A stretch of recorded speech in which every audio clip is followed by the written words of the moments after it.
I'm Eric Muff. I'm Senior Manager for Data Innovation and Transformation. Me and my team in Schindler are responsible to build the people and the processes to help embrace analytics culture throughout the company and make it available to the whole workforce in the US. At Schindler, we want to provide the best services to our customer.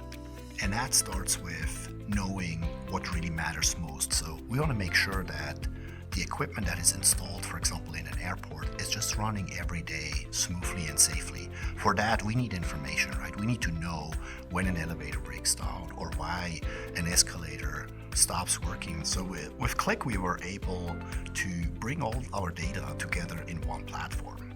So we let now our workforce access it in one single place, right? And we've prepared that data in a way so that they can use it for their analysis. Information today is now available immediately. There's no intermediary anymore. There's no preparation work. It's just there every time, every day, every morning. That's what our teams really love. Today, we spend much more time understanding our business and taking the right decisions and just preparing information. And that's really key.